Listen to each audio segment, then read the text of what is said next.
หมอยซุงค่ะเมื่อได้เป็นวันที่21เดือนธันวาคมที่2ปี2026ในตอนได้ข่าวใส่หมอหอมมีข่าว2ตอนที่มาเปิ้นเผาค่ะ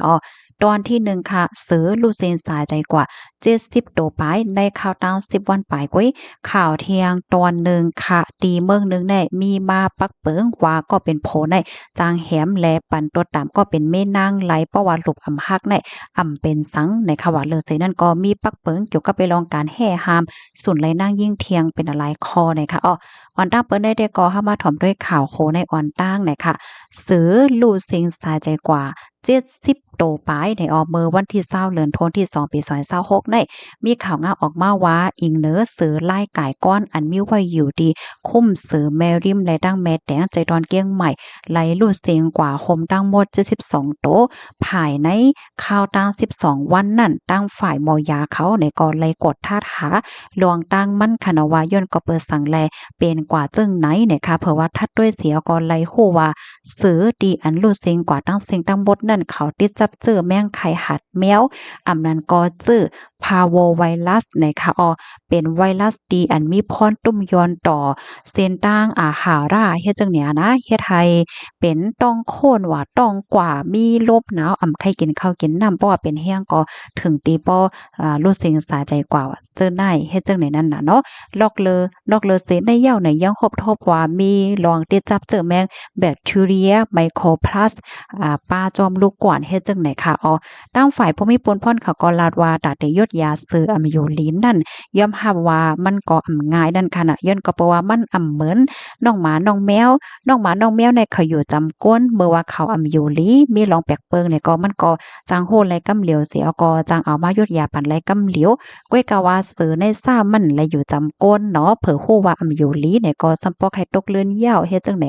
เมื่อเหลียวในตั้งฝ่ายผู้มีปนพรเขาเนี่ยก็ไล่ซีดยาหยาแหมเจอแมงในปืนตีหิมหอมเจอนันยาวเนี่ยค่ะเลอเซนั่นก็ไล่หางเฮียนเฮ็ดยาแห้กังวัคซีนยากากไวซีตั้งเป็นอันไหนค่ะเนาะตอนตาซ้ำปันซื้อเทียงละลายโตอันกึดเหลือไว้เจ้านั่นในค่ะข้อมูลตอนในค่ะเลยเป็นอิงเอามาที่ห้องการข่าว Daily News ออกไว้ในค่ะกำในเฮาค่ะมาถ่วมด้วยข่าวเงาเทียงตอนหนึ่งค่ะ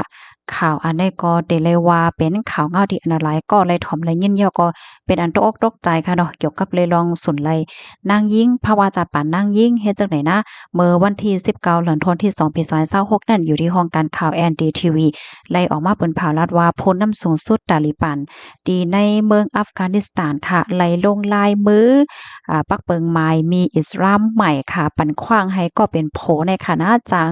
เขียมจังปันตดตามลูกเมไลนะเพราะว่าลูกฮักในเป็นสังเฮ็ดจังไหนค่ะว่าแลสารเจิ้นหนังว่าก็เป็นโผในเฮ็ดกว่าเจ็บแฮงลูกฮักในก็จังยาตดตามก็ตกขอก15วันเฮ็ดจังไหนค่ะเนาะ สังนางยิ่งค่ะเนาะจังแหนสักเสหลักฐานเลยว่า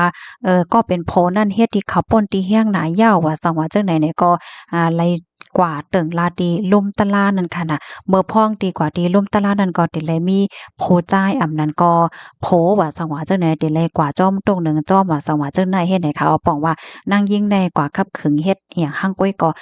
ไลเฮ็ดจังไหนค่ะนะอันนี้ก็ได้หันเลยว่าลองสนเลยส่วนเป็นนางยิ่งได้ก็ติเลยว่าตื้อลดย่อมกว่าเฮ็ดจังไหนคะเกี่ยวกับเลยร้องได้ตั้งฝ่ายส่วนและส่วนเป็นก้นเขาเปิ้นก็อ่อนกันมาถ้าสางแลปันตั้งหันถึง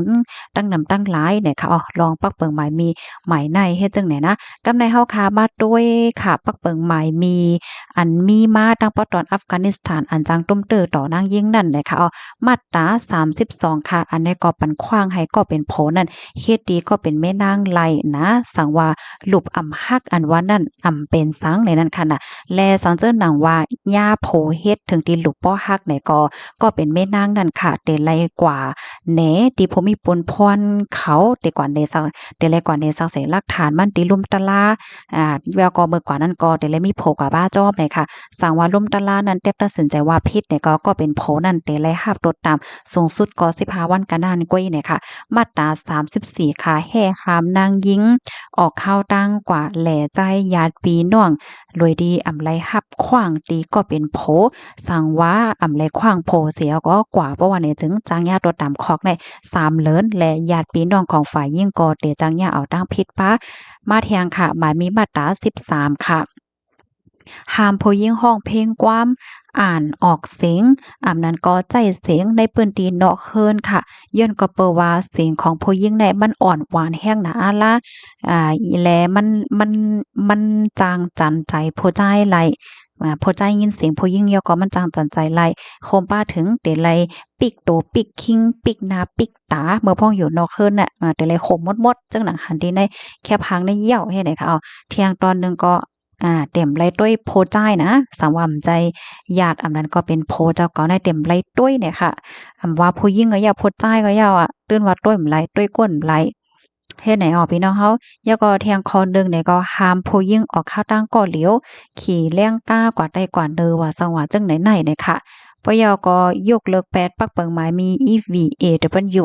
ลองดีอันว่าให้ห้ามไว้ลองป่นเปลี่ยนเนื้อนางยิ่งนั่นขนาดปักเปิงอันใดก็เมี่ยวนะคะม่วนตั้งในมันยามีปักเปิงอันใดว่าเต็มเลยหรูหลายนางยิ่งว่าสังว่าจังได๋เฮ็ดไหนนั่นค่ะน่ะนอกเหลือเสียนั่นก็ยังมีรองยกเลิกศูนย์รายการเรียนการสอนตอนท่านางยิ่งในจันโรงเรียนจันเงาจันสูงจันจอมจังไหนลูกกวนค่ะโฮมป้าถึงแห่หามรองเหตุการณ์โฮมกันตั้งโพจ้ายและหามเข้าสวนอู้เหยียนสวนซื่อไหลเจิ้นในนะคะลวงปักเปิงอันใดก็มีลวงเตึกเคิกต่อนางยิงได้แต่ว่าว้ายาวเนี่ยค่ะอยู่ดีจะจึงลมฟ้าในก็ลาดว่า